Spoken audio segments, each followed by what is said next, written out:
Welcome y'all back to the Hurdle Podcast. You got Logan, you got Bailey right here. We're kind of gonna go off the second part of one of the episodes that we dropped earlier this week, I believe. An hour ago. About an hour ago as we're recording this. So we did top five offensive players by position.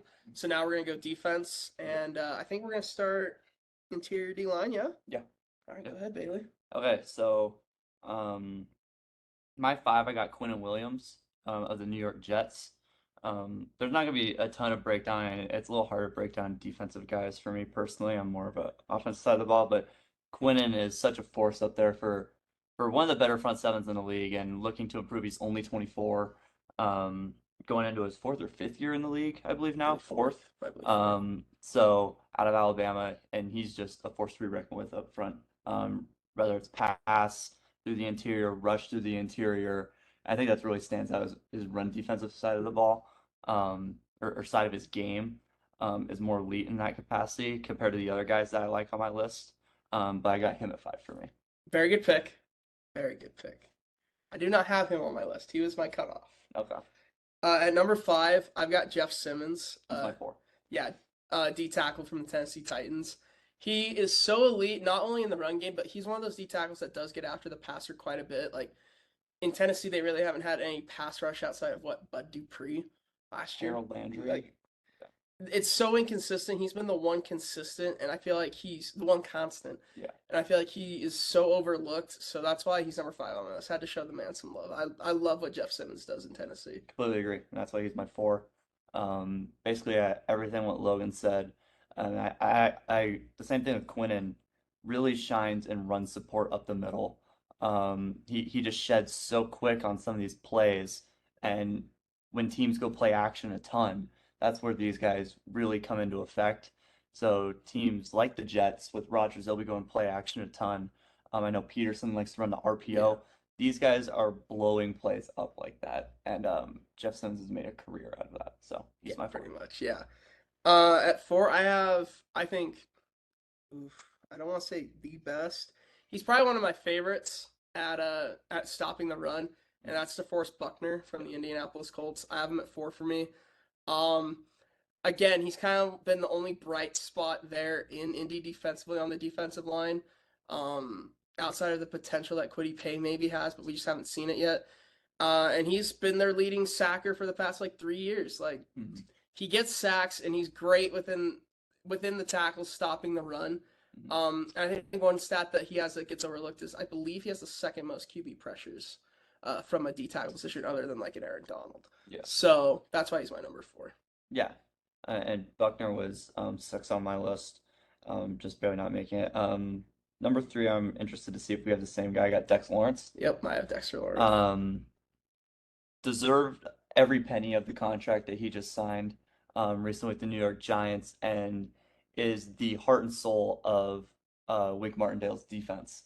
It's gonna be When scary good this year, I It's gonna think. be wicked. When now you got Thibodeau in his second year, he's gonna help draw more double teams for Lawrence up the middle. And when they run those 7, 8 in the box, the reason they're able to drop five of those guys back sometimes is mainly because of Lawrence up front, just being able to take double teams constantly, and getting guys like Thibodeau, Ojulari in one-on-one situations. So that's why they're always up. That's why his defenses are always up there in sacks. It's not just the looks and how he designs his blitz packages and his schemes in zone and man.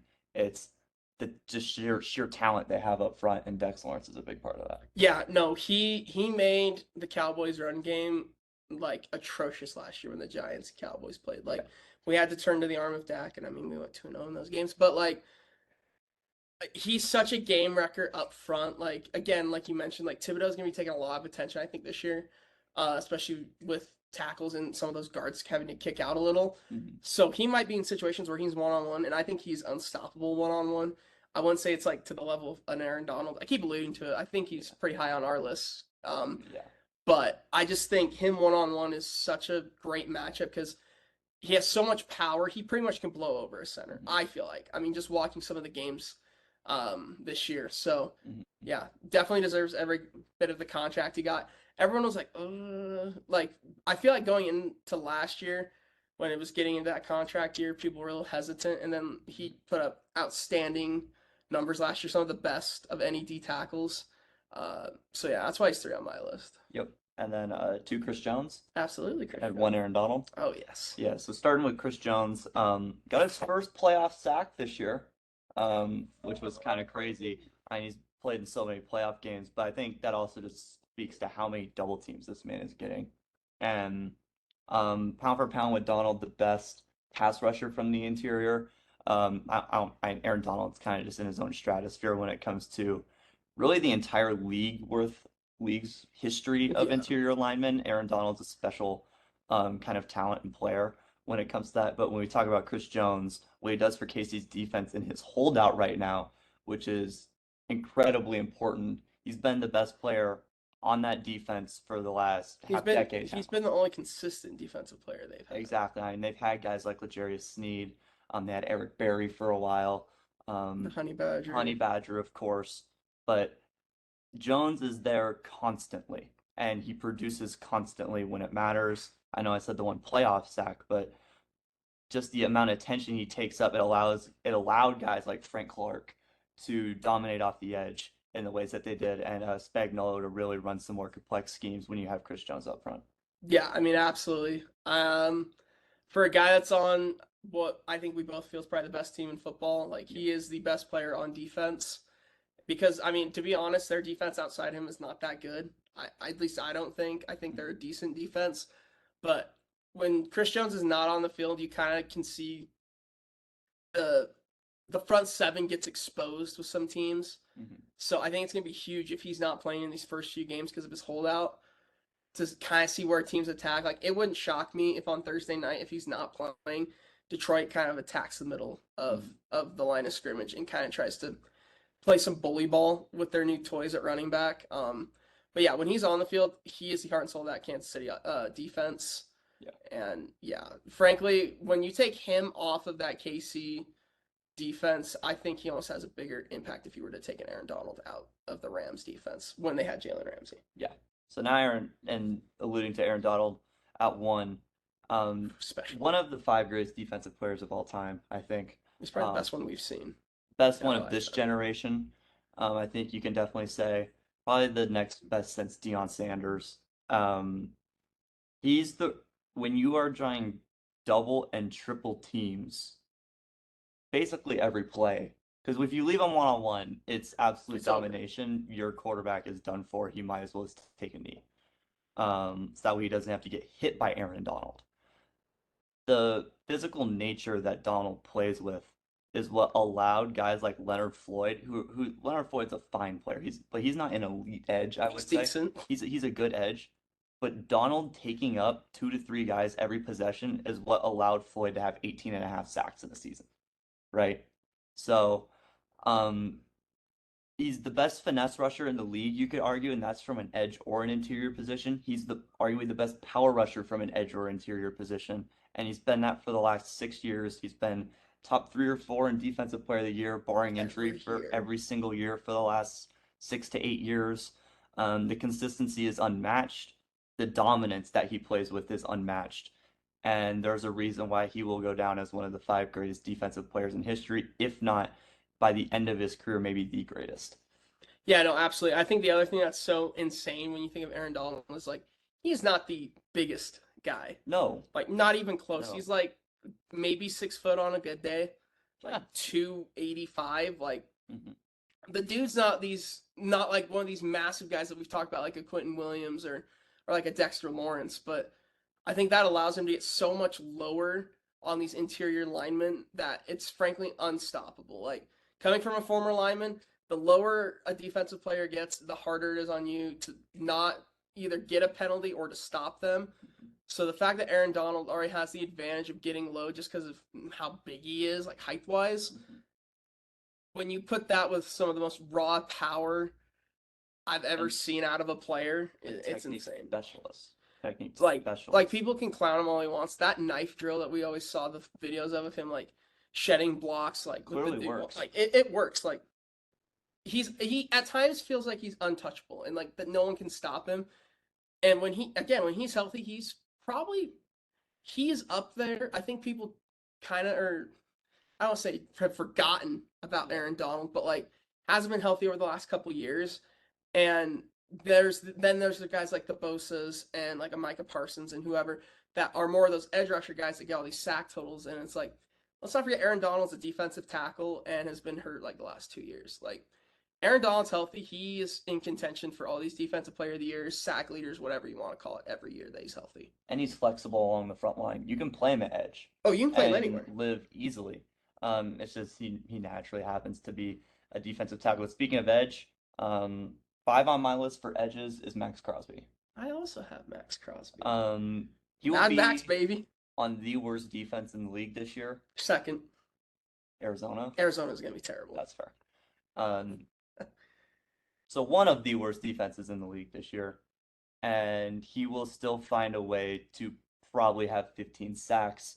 He's a long shot right now. If you want to bet him, I think it's 18-1 to lead the league in sacks this year, but he'll be getting double teamed just constantly. I know they drafted Tyree Wilson on the other side out of That'll Tech. be interesting. So they'll have an interesting little pair there going. But Max Crosby has single-handedly won the Raiders games over the past 3 years. When we look at like the Chargers-Raiders game that went into overtime that ended with the tie. Basically the whole Bisaccia run that they had, a coach that should probably be coaching the Raiders right now. Especially after this morning. Yeah, and probably a move they're regretting.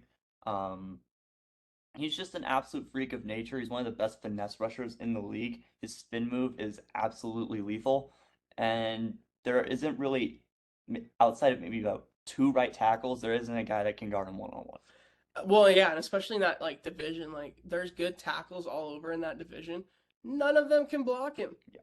It does not matter. Like he is so sound when it comes to getting that first move. He's so fast off the line. Like Yeah. ooh, speed. Speed kills. I don't care what position it is, speed kills. Yeah. And at DN, it's huge. And that's where you get a guy like Max Crosby that's so fast and so quick with his hands that like it almost looks like tackles can't even get their hands on him. And at times they can't. Like I think it's funny. We were watching. I got Bailey to watch quarterback the other day. Him and Mahomes going back and forth is some of the most entertaining stuff I've ever watched. Because like no one on Casey's offensive line could stop him, and it pretty much came down He's the only to one on that defense making plays. exactly. He's the only dude out there making plays and making it so like even the greatest quarterback in the league right now had issues. Yeah. To start that game. So he's such a game wrecker. He's so. Yeah. I love Max Crosby. Yeah, and speaking of athleticism, my 4 is Myles Garrett. Mine is also Myles Garrett. That dude has a body of a Greek god. A specimen. Let's put it that way. He was made in a lab. Chiseled out of stone and is one of the fastest edges in the league. He's just unreal athletically at what he can do in terms of just not just the bull rushes that he manufactures, just his insane sack production year after year after year. When the Browns, easily the worst part of the Browns defense is their interior line. Every year they haven't had a solid D tackle in I don't know how many years now. And the other left side of that line keeps changing. One year it's Clowney. This year it's Zadarius Smith. And yet he's still 18 and a half sacks. He's pushing 20 every year. Yeah, he's pushing 20 every year. And he's always there with Watt. He's always there with Parsons. He's right there with Bosa every year for Defensive Player of the Year. And just his consistency is ridiculous. When you look at a defense that has been really up and down over the last few years, the first year with Baker where they won 10 games, they were really, really, really good. Yeah. When they made all those signings, Denzel Ward, they had John Johnson, who's back in LA now. But now they're bringing in JOK. I think this defense is looking to be better than last year because they were not good last year. If Watson can make a step up and Garrett heads this defense as he normally does, there's potential for Cleveland to compete in that division. Yeah, and like we've talked about, like if Cleveland finds their stride, like they could realistically, we could see 4 from the North making the playoffs. Mm-hmm. It's probably going to be 3, so it'll be probably a contest between them and Pittsburgh. And like on paper, it shouldn't be close. It should be Cleveland every time. They just can never figure it out. I don't know if it's a coaching thing. I like Stefanski, but maybe it's a coaching thing. It's the inconsistency at quarterback as well, just because Deshaun was not good last year, Yeah, like at all. So hopefully they can turn that around this year. But yeah, Miles Garrett is the only reason that Browns defense is ever ranked high in anything, and it's because he's getting after the passer all the time. Even if he doesn't get a sack, he is constantly in the backfield causing quarterback hurries, disrupting the run, no matter what it is, or he's taking double teams, and then whoever the secondary edge rusher is making plays. Like I think getting Zadarius Smith is going to be huge because I like him a lot more than like a Clowney fit there. I like Yeah. Zadarius a lot more because Zadarius is, I think, more proven. Yep. Because like Clowney had like one or two good years in Houston and then has been on every team you can think of since then. Mm-hmm. So it's going to be nice having a consistent pass rusher that you know can get you about 10 and a half a year.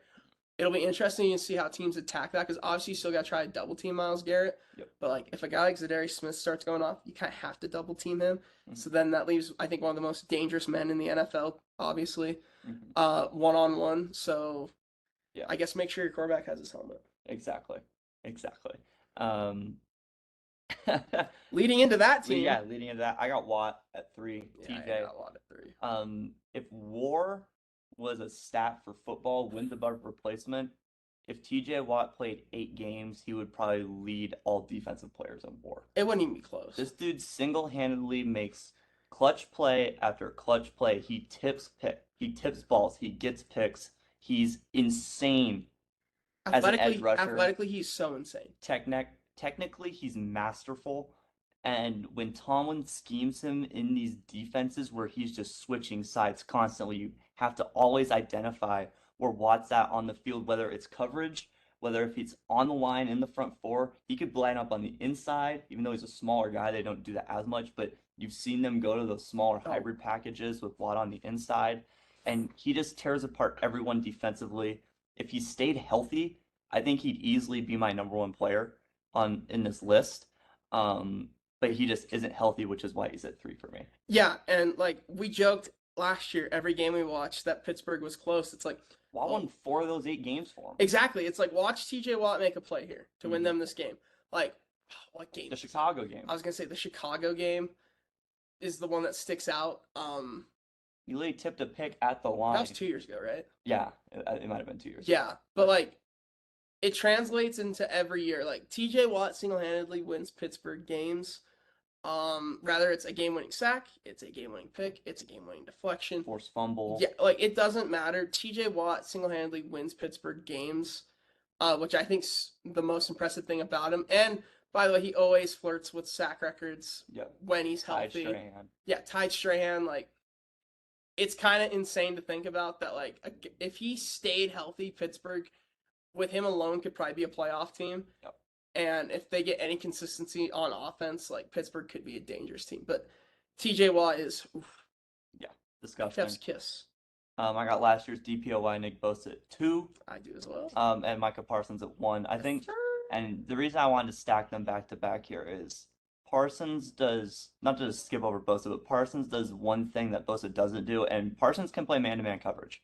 Yes. On the better tight ends in the league, not the Kelsey Andrews level, but Dallas is scheming him to guard Kittle in these playoff games, and it works consistently. Dan Quinn is putting guys like Micah Parsons, when he's not on the edge, he's not completely useless. Mm-hmm. You can still throw him in man. He's out there every play of he's out there every defensive snap of every game.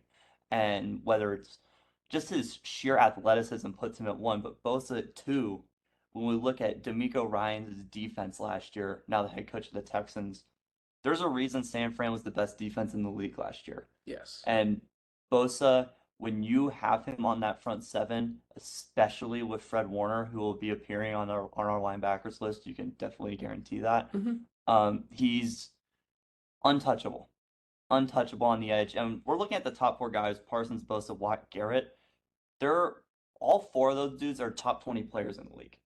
And I think that's really without question. That's including the quarterback position, some of the best receivers in the league.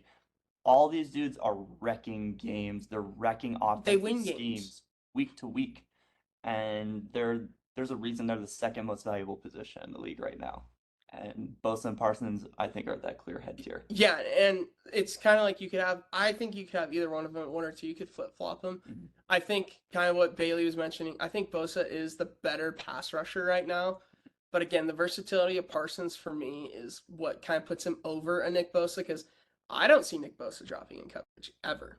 Yeah, Like, you don't want him in coverage. and it's because you don't want him because he's so technically sound coming off the edge, especially in that division right now where I don't even know who's going to be at tackle. Seattle's line isn't good. The Rams line is atrocious. And Arizona has a rookie. Yeah, they're not going to be noticing these packages that San Francisco's in. Like, what is it Clayton Tune?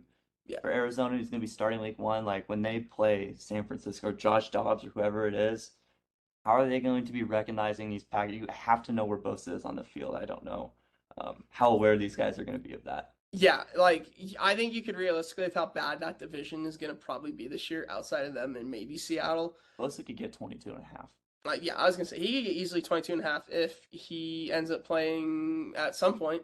Yeah. We'll see how long the holdout takes. And that's maybe even missing week 1. I mean, Watt did that missing a week. Yeah. And he got 22.5. Yeah, exactly. So it's so interesting, but then you flip that. Micah Parsons is just a freak of nature. Like, yeah. We talked about TJ Watt's a freak of nature. Micah Parsons is like smaller than TJ Watt. And as athletic as Downey. Oh my God. He's so fun to watch. He's been the one player for the Cowboys that makes me think now, oh, maybe I'll get another Cowboys jersey. I mean, maybe it'll be Micah Parsons. Like, I don't do that a lot. Like, I don't buy a lot of dudes' jerseys. Last time I did, well, last couple times I have, kind of got burnt. Shout out Zeke and KD. But just Micah Parsons is so well-rounded. I feel like that KD. It's tough. It's so tough. But I think he falls into this boat of like where Justin Jefferson is, where contracts are coming up. And I think we're going to see 2 of the most record-breaking contracts in NFL history between those 2. I just think it's going to happen. Absolutely. Moving on to Mike linebacker. Number 5, I got Levante David on my list. Nice. I also have another Tampa guy on my list. And I think the reason I have David a slightly lower, of course, the age. I mean, he's getting up. I think he's 33, 34 this year. The leader of that Tampa Bay Super Bowl team. The same thing last year. And when you pair him with the guy I have higher up on my list, not only is he arguably like he's a top 3 coverage linebacker in the league. He's one of the 3 smartest middle linebackers in the league, and that's what you look for from this position. Yeah. It's not all athleticism. It's not all speed. This is the quarterback of your defense, and David is more experienced and simply outright better still than some of these guys that are younger and can make more of an impact on your defense, which is why I like Tampa this year. Is that you're riding high on Tampa? I'm riding a little higher on Tampa. Just because this defense is still nasty. They still got the edges. The linebacking core is still arguably probably the best in the league. When you add Shaq Barrett as a linebacker, the guy I had at 2 on my list. But yeah, I just think David's leadership and just the IQ that he brings is valuable enough just for him to be 5 on this list, bar his play. Yeah, for sure. I have a Tampa linebacker at 5. I've got Devin White. Devin White, I think, is one of the most athletic linebackers on this list. He flows so well. He knows how to read those gaps when there's a run play, and he gets after runners. Like, once you get in Devin White's hands, like, you're not getting out. Like, the dude chucks hay bales for fun, and, like, because of his horses. Like, the dude is so strong just within his arms that if he gets a hold of you, you are not going anywhere. You're not fighting for extra yards. I can tell you that. I don't care who you are. You could be Derrick Henry. You're not fighting for extra yards against this guy. I definitely think he will transition into what Levante David is once Levante David retires. So I think his ceiling is so high that I couldn't not put him on this list. But definitely shout out Levante David. That's a very good 5 pick. Thank you. 4, I got Shaq Leonard. I think one of the decisions I had here, is he on your list? I didn't put Shaq Leonard, but he was very close. So, the back thing is definitely a worry. But if Indy's defense has any recollection of wanting to be good this year, it's got to revolve around Shaq Leonard being one of the best middle linebackers in the league, and he has been, barring injury. When he's healthy, rookie year, he was first team All-Pro, if I'm not mistaken. Yeah. So, led the league in tackles his rookie year. He just simply makes plays when they matter on the big third downs. He just blows up run gaps, which is a huge thing we're looking for out of middle linebackers. If these linemen are creating these run fits for you, you got to be able to exploit them. Shaq Leonard's one of the best tacklers in the league, period. when he's on the field, and that's just the big thing when he's got to be on the field for me to make these plays. That's why he's a little bit lower. So that's why I got him at 4. Very fair pick. Shaq Leonard is a dog, but no, like he cannot stay healthy. Yeah, That's my biggest thing. and the back thing could linger. Yeah, like that's an injury you have to take serious Yeah, because like that's something he that is considered so hard. retirement, and he's like 27. Yeah, so it's like I didn't know how much I wanted to invest into the Shaq Leonard train. Mm-hmm. So I went more with what your 5 pick was. I went more of a veteran. I went to Mario Davis. From the New Orleans Saints. Same kind of deal that Levante David. I think he's the leader of that defense. I think New Orleans defense is going to be something this year. Yeah, I think they can be very scary defensively. especially those really bad offenses in that division, like putrid offense. The fact, yeah, like, and the fact that they probably, I know you're going to hate this, probably the best quarterback in the division. Yeah, it's on in their Derek pick. Carr. So it's like, Yeah, no, it's not even close. yeah. So it's like they're seeing good looks in practices. Like the Saints' offense is so explosive. So it's like their defense, I think, can translate to that, which none of these other offenses in this division can frankly say. Yep. So that's why I have him at 4. I think he's the leader of one of the better defensive units. They've got young guys all over the field that can make plays, and he's just I don't want to say the ringleader, but like he is the adult and leader of that defense. So that's why I have him at 4. Yeah, and I think when you look at that defense too, when you throw in guys like Matthew, a guy that didn't make my corners list, Marshawn Lattimore, but someone who I really wanted to put on there because of his all-around coverage. The Saints defense, headed by Dennis Allen, they're going to be nasty this year. They're so consistent, and I almost forgot to mention Cam Jordan, who wasn't on either of our edge lists, but he's the most consistent player in the league, arguably, on a year-to-year basis. So, yeah, absolutely. Yeah, great pick there. I got Roquan Smith at 3. There's a reason Baltimore traded draft capital and signed this man to a $20 million a year contract, which is something you don't really see teams doing. Middle linebacker is kind of like the running back of their position, either that or safety. And you're seeing Baltimore fill these gaps where they got plenty of edges. Their corner room's a little inconsistent right now because Humphrey's down. It seems like for the first 4 to 6 weeks of this season, which is a huge loss. But Roquan Smith is there to fill those holes. He's a great coverage backer. I think that's the most underrated part about his game. But his speed and athleticism and how he just moves around the field is what stands out the most to me when watching him play. Yeah, absolutely. I have him a little higher on my list, but we'll get to that here in a minute. At number 3, I got my boy from Utah State, Bobby Wagner, at number 3. I think going back to Seattle, he went ring chasing for a year, and it was not good. But I think going back to Seattle, he'll have that veteran leadership presence in Seattle, and I think he'll produce. I really think he will. He produces regardless. Like when he was on the field in LA, he was producing.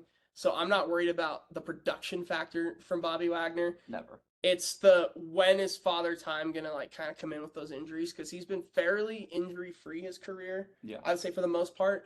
So that's the only thing that concerns me. But again, I think if you asked me this question 2 years ago, I probably would have told you Bobby Wagner's the best middle linebacker in football. Like, absolutely. And I still think he's a top 3. So that's why I have him at 3. Yeah. Wagner actually didn't make my list, which I was somewhat surprised by. And I was flipping between him and David and Leonard. The linebackers are stacked. So 2 is Devin White for me. I think Devin White, he gets dogged on for his coverage a little bit just because you can't really throw him in man or zone like that. I mean, you can throw him in zone a little bit. You can't really throw him in man coverage like that. But this dude is a tackling machine. And we're talking 130, 140 tackles year after year after year after year. And that's with Levante David also on your roster. Yeah. And the speed that he moves at to fill these run gaps, he just is instantly making teams go to 2nd and 12, 2nd and 13, which is so important on your defensive side, because now you're forcing teams to pass. I mean, no team is really running on 2nd and 13 like that. So you're instantly forcing teams into bad situations, and Devin White seems to do that constantly. And I would love to see him in a wink defense. Todd Bowles kind of runs that similar scheme with the heavy 7 up front and the fake blitzes and all that. and he just allows Devin White to roam. And when he's in that spot, he's just constantly making plays and limiting big plays, which I think is another thing that you really want out of your linebacker spot, is making sure that 3 yard run doesn't instantly turn into 30. Yeah, And he just doesn't miss tackles, and he does it at a 4.3 speed. So that's why I got him at 2. he's so insane. Like I feel dirty putting him at 5, but yeah, I'm not. Yeah, Devin White, oof, He's nasty. he's I so love much him. fun to watch. Yeah. So my middle linebacker too, Roquan Smith. I think he's one of the best. He just reads the run so well. Like he fills gaps better than almost anyone. He's low key underrated in pass coverage, I think. Agreed.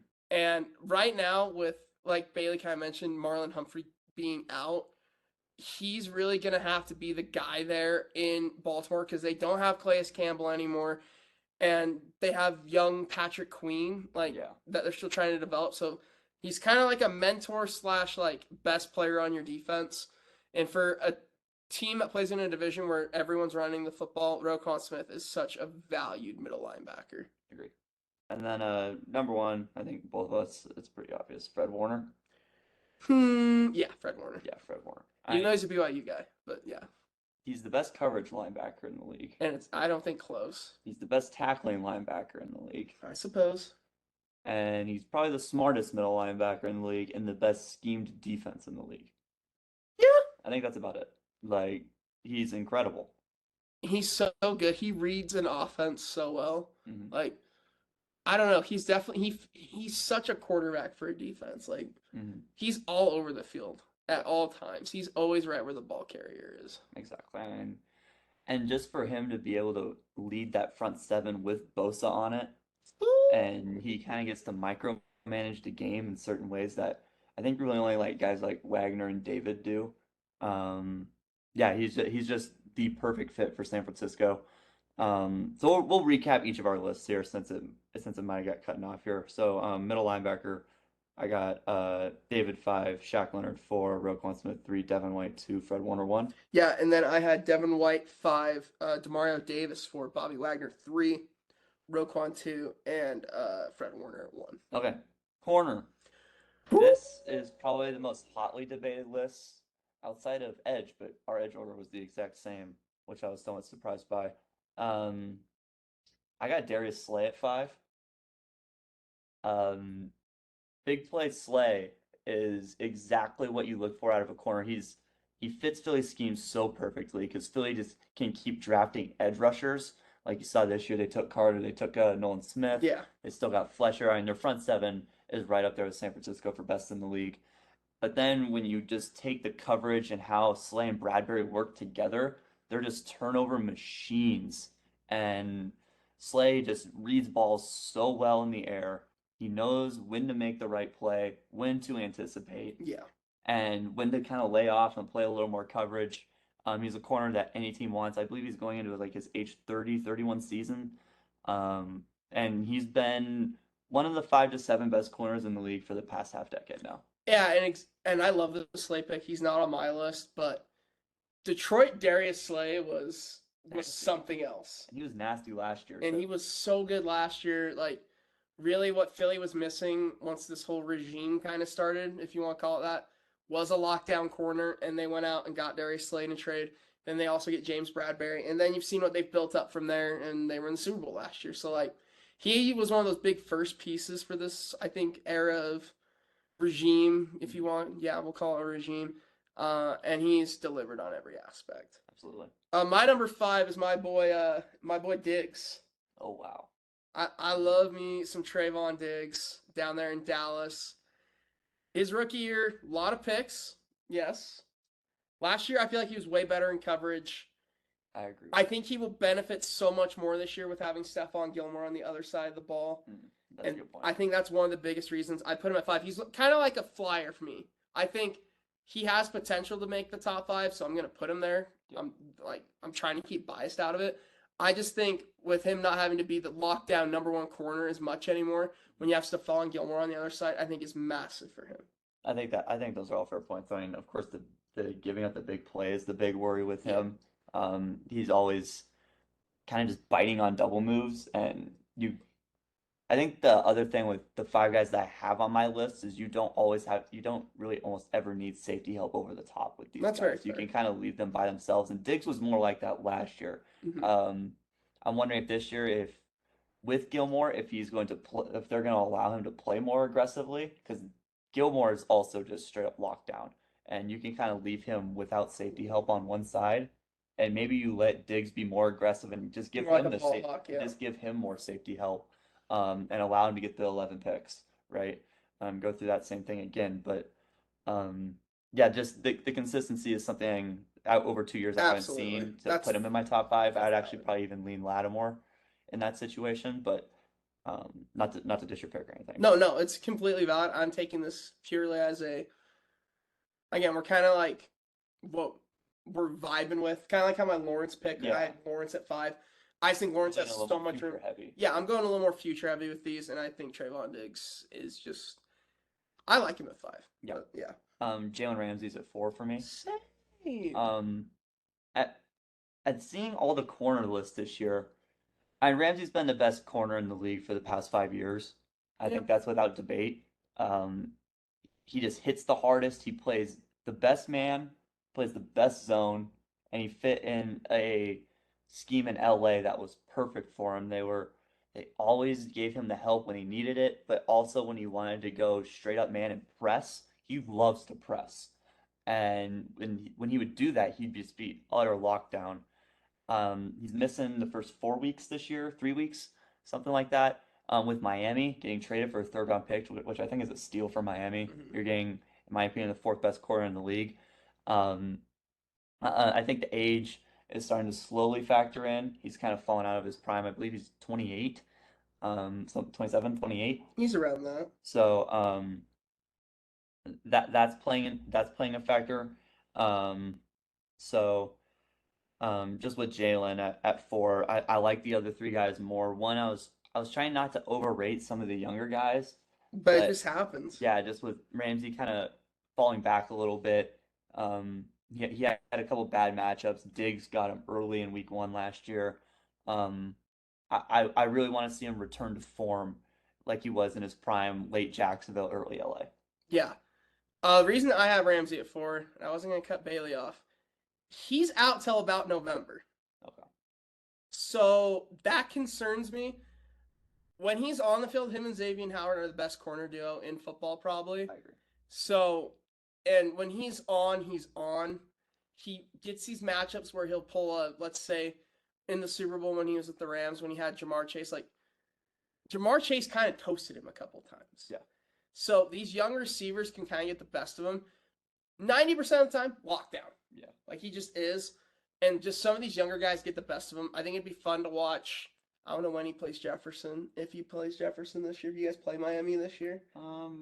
We played him last year. I'm not sure if we play him this year or not. That'd be a fun matchup, I think, Yeah, watching Ramsey and absolutely. Jefferson. But yeah, Jalen Ramsey, lockdown, been the best corner in the league past 5 years. Like Mhm. pretty much what Bailey said. I just, again, I worry about injury with him. He gets injured quite often, but I mean, when he's on the field, he's the best corner in football, to me at least. But I have him at 4 because he's injury prone. Three, I got Sauce Gardner. Okay. Um, the best rookie season from a corner we've seen since Jalen Ramsey, in Mm-hmm. my opinion. Um, when mocks came out when we first started doing the podcast, they had him going around pick 14, And which you, was where Minnesota was. And quick realization came to the NFL that the size, the length, I think, which is just so big. Yeah, his closing speed. yeah, his closing speed is insane. But yeah, just the length and the range that he has at corner is unlike anyone else in the league. And he's a rare talent to come in. I think what the things that are holding me back, it's only one season. He could be Darrelle Revis 2.0 but instead of at 5'11 at 6'4, Yeah. which is huge. He could be Sherman 2.0 in zone coverage, in ball hawk type ways, which I can already see developing now. Um, it's just the thing that holds me back is he wasn't really matching up with the number ones a lot. It was a lot of shadowing twos. Like when they played Buffalo, he wasn't on Diggs that often. He was actually on Davis a lot. And I don't know, that's not really player things. I think that's just more scheme things, but they're also trying to ease potentially the best corner in the league into roles where confidence is just so important. And right now he oozes it. And I think you're going to see all the matchups of Diggs and Hill and Waddle. He's going to get both of those Yeah. guys. And um, New England doesn't really have anyone that's doing that, but Devontae Parker. Juju. But yeah, he's going to draw the number ones all year this year, I think. I think we're going to really see if he breaks into being the best corner in the league, which if he stays as successful as he was this year, I will have him at number one coming into next year. If he falls back, he'll probably stay in the same spot he is now. Very fair. I have Jair Alexander at 3. Okay. So Bailey loves Jair. I also really like Jair. Um, I think for me, it kind of goes off of what you were saying about Diggs. Is sometimes he lets those big plays happen. I mean, the Jefferson game to start the year is, I think, the most apparent one from last year. Yeah, Um, 80 yards for Jefferson. exactly. But then, like, towards the end of the year, you saw that whole Packers defense and him specifically kind of turn it up a notch and get them, like, right back into playoff contention. And, like, the game against Miami sticks out. The second game against Minnesota sticks out. Absolutely. So Jair has the potential to be locked down. It's just, I feel like you get it in spurts. Mhm. And I think Green Bay could have a really good defensive secondary this year as long as their guy, Jair Alexander, is locked down. Yeah. Yeah, totally agree. He's gonna be higher on my list. So, and you'll see where he's at because I got Patrick Surtain at 2. Okay. PS2. I also have PS2. You also have PS2 at 2. Yeah, PS2 is, I think, coming out of last season where we weren't doing this at all. I think I was overlooking him too much. And I think a lot of the word was that PS2 is going into the best corner in the league. It was the second year last year. And he kind of just hit a stride in Denver in his second year that I'm kind of hoping Sauce hits this year. So we've gotten 2 years of Surtain. I think the only blimp on Surtain's record is the Adams game. And Adams torched PS2 a lot, but Denver liked to go a lot of zone in those options, so I'm wondering if they'll switch it up where they let him play man more on Adams. But Adams is probably the best route runner in the league still. Yeah. We talked about that slightly. Um, we talked about that in our offensive rankings, which you guys should go check out. That's already out. But um, just the Raiders games were iffy. Adams was cooking them, but it's like he's playing zone, but he's just lined up in front of him, so there's not a ton he can do in those situations. Those are more schematic things. But I would lean just as those is the only blemish on his record. But PS2 is still a fantastic lockdown corner. He's 6'3". He's getting up and he's getting after it. So Yeah, and I think he has so much room to develop. yeah. Like, when he got drafted to Denver, it felt like a good fit at the time when like Vic Fangio was the head coach because he's a defensive minded head coach.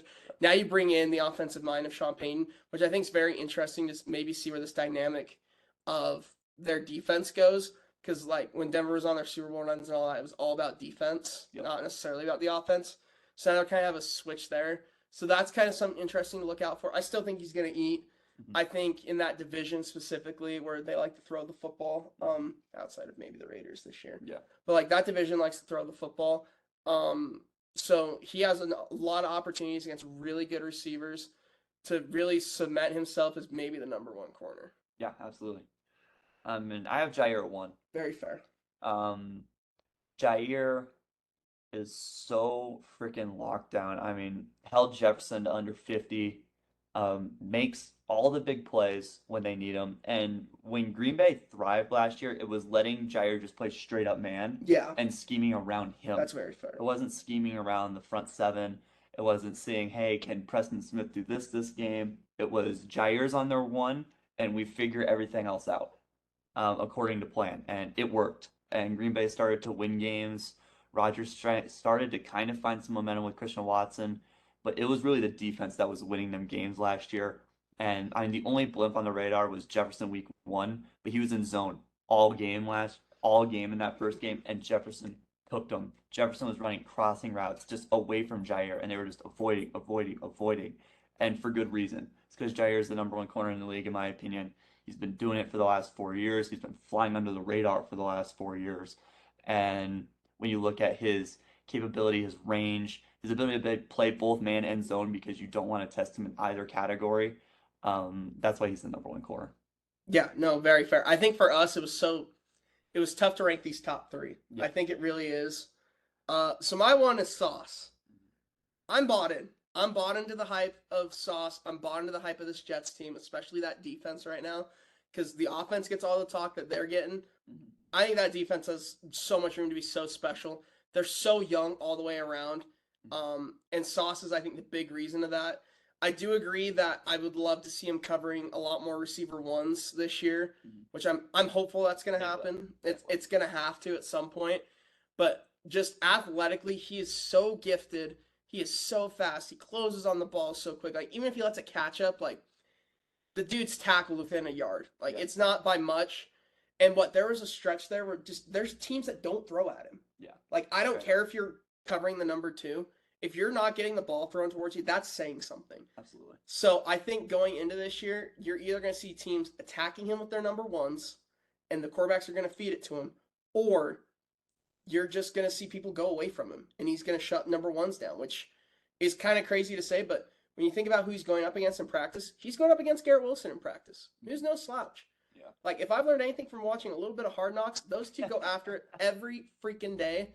And those two are going to be insane this year, I think. But I think Sauce, again, it's kind of like the Diggs pick. I think Sauce has so much potential that I have to put him at one. Yeah, and what you're looking for out of Sauce the next 3 years is I'm sure everyone's seen the graphic on Instagram of Revis in '07, and it's like he's drawn Moss on the Patriots twice. He's drawn T.O. twice, Chad Ochocinco twice, and he's holding them all under 40 yards. Yeah. And it's like what we're looking for Sauce. I know the expectations are through the roof.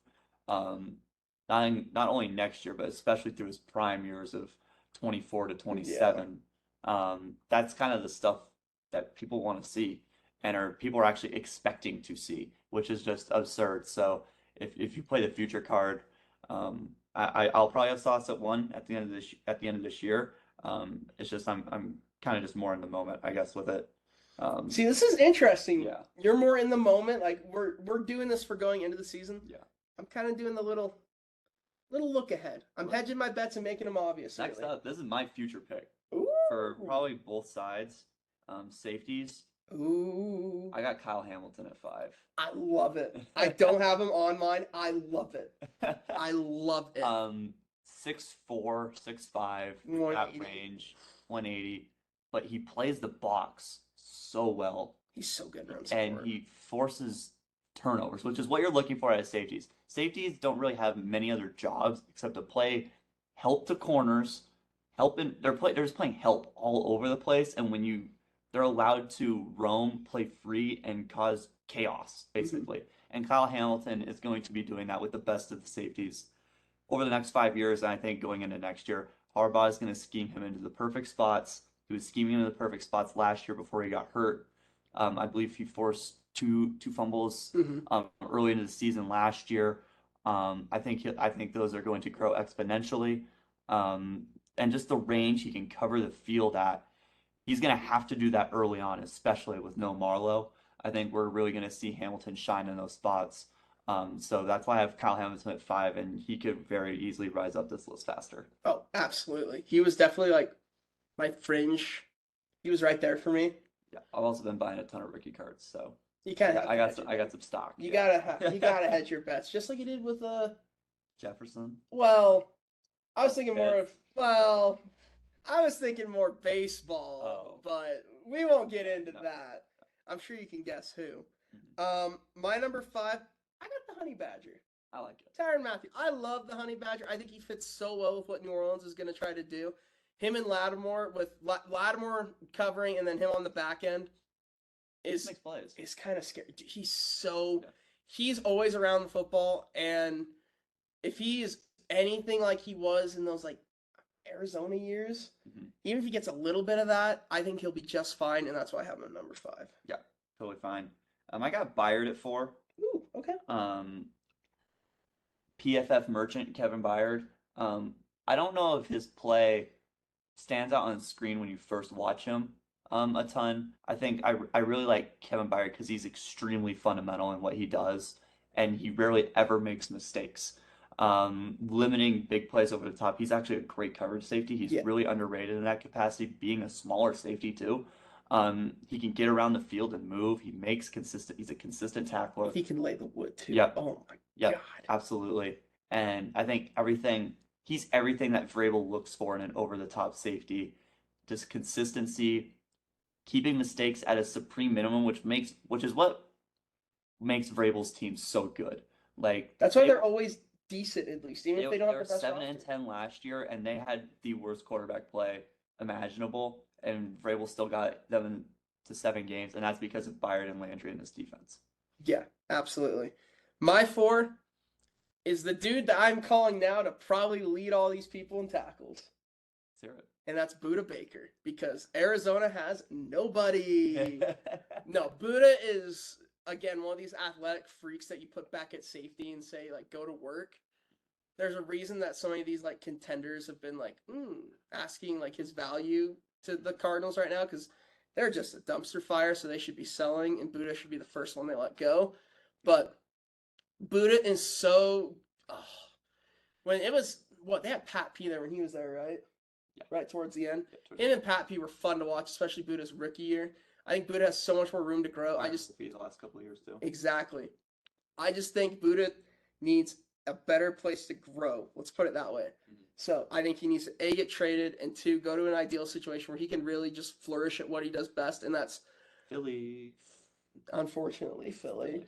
But he knows how to. He's great in run support, and he's great with coverage over the top. So I'm gonna go Buda Baker at 4. Yeah, love that pick. I got Jesse Bates at 3. Okay. I mean, there's a reason he's one of the more higher paid safeties in the league. He's going to Atlanta now, so I think he's gonna have to be just like his coverage is gonna be so relied upon. They did that in Cincy a lot because they were rocking Eli Apple for a little bit of time. Burnt toast. Yeah, which was not good. But Bates made huge plays in the big games, like the AFC Championship game, forced the pick in overtime, Yep. which ended up getting their only win over KC so far in the bigger games. But yeah, Bates is just such an he's probably the best coverage safety in the league in my opinion, man or zone. Mm-hmm. He doesn't come up into the box. He's not as versatile as my 1 or 2, which is the only reason he's not 1 or 2 on this list. But if we're going straight coverage, over the top play, Jesse Bates is number 1 in the league. Number 3, I have our boy Byard in Tennessee. I think I agree with everything that Bailey said. His run support is elite. I think that's something that gets overlooked. But his pass coverage, yeah, especially when they have no one in Tennessee outside him in that secondary, it feels like at times. He's really clutch when it matters. And again, he's got, I think, one of the better defensive-minded head coaches coaching him. So that's why I have him at 3. Absolutely. I got Minka 2. Yep. Derwin 1. Yep. So Minka, we're pulling hairs here between the last 2. I think Derwin can do everything that Minka does, just at a little bit of a quicker pace with a little more intensity, with a little more aggression. Yeah, I would say he's way more aggressive around the ball. Yeah, and I think while Minka's actually the better ball hawk per se, Derwin hits harder. He's a little more versatile. I like the fact that he plays in the box a little bit more. Yep. People are calling that out with Jamal Adams, and I mean Jamal Adams is born to play in the box. Yeah, he's blitz boy. He's basically a safety playing linebacker, which people view as a bad thing, but you want those safeties in the box because they have to guard guys like Travis Kelce at some points. And Derwin can do that, and he's the only option for the Chargers to be able to do that, and he's one of the only options in the league where you at least feel somewhat comfortable in that situation. Yeah. Same thing with Minka if they played Kelce twice a year. And just both players, how just they consistently make winning plays for their teams is what puts them at 1 and 2 on this list. Yeah, and I think, I mean, you really can't say like, oh, injuries. They're both injured at times. Yep. I think Derwin maybe a slightly more, but I just think the intensity and pursuit to the ball that Derwin brings to the table over Minka, I'll take every day of the week. Again, like you were mentioning, Bailey, like some of these teams like don't like it when their safeties play down in the box. I love it because if a dude can hit and read and find where the ball is, he should be consistent at the turnovers. closest level to the ball that's not a D lineman. Yep. Yeah, Durbin just has a great read for the field. He knows. It feels like he knows what teams are doing before they even do it. I mean, like, yes, there's times where, like, when he's playing a Travis Kelce, where Travis Kelce will get the best of him. I expect that just because it's Travis Kelce. But you don't see that as much from Minka, and I think it's purely based on the division he plays in. I think it'll be interesting to see how he matches up with maybe like a Mark Andrews coming up this year in Baltimore. They'll get him twice a year. They're going a little more pass happy this year in Baltimore. Exactly. They're going to be a little more pass happy. So it's going to be interesting to see if the Steelers will adjust to that. Maybe bring him down the box a little more. I'm not saying they will, but I think it'd be interesting to see. Yeah, completely agree. Did you want to do special teams real quick? We can just fly through it. We can just run through. We want to show kickers and punters love. Yeah. Go 5 through 1. Special teams are people too. Kickers, I got Gano, McPherson, Butker, Carlson, Tucker. Nice. I have Greg Joseph, Carlson, Butker, McPherson, Tucker. And then punters, I got AJ Cole, Brian Anger, Tressway, Michael Dixon, and of course Johnny Hecker at 1. So I have Johnny Hecker at 5. Oh wow. Because he's in Carolina. Yeah, he is in Carolina. He ain't a McVay or Ram guy anymore. But he's the most versatile punter in football. He throws the best spiral in football. I got Jack Fox at 4, Brian Anger at 3, Tommy Townsend at 2. Chiefs, baby. And Michael Dixon. Because the reason I put Tommy Townsend on there is when the Chiefs do for some reason need to punt, always pinning people. Always. They don't punt a lot. But when they do, I prefer Tommy Townsend. Yeah, I have no basis on my ranking. That's very fair. So you go. Offense, defense, special teams, Show top 5s, all done. We got a top 50 players list coming out very soon. That'll probably be the next episode. That's going to be a much shorter one. Then we still got a season preview, and we still got to make our picks for week 1. In the season preview, we will also have awards, MVP, Offensive Rookie of the Year, everything. Offensive Player of the Year, Defensive Player of the Year, all that. We got over-unders on that. We'll be going over every single team, every division, our picks, AFC, NFC, Super Bowls, the whole 9 yards will be in that episode. Our season predictions. If you are tuning into any episode, it should be the week 1 picks, and it should be that one. Hands down, not a debate. We're going to get you guys right for the season if you want bet everything.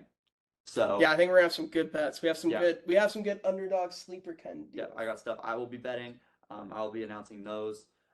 So anything you guys want, that's on that. Otherwise, follow Instagram, Hurdle Podcast, HRDL Podcast. Subscribe, like the channel. What should they comment in this one? I think let's do best defensive unit in the league. Best defensive unit in the league. Down below, comment that. And that's going to do it. Logan, Bailey, we're out, guys. Peace.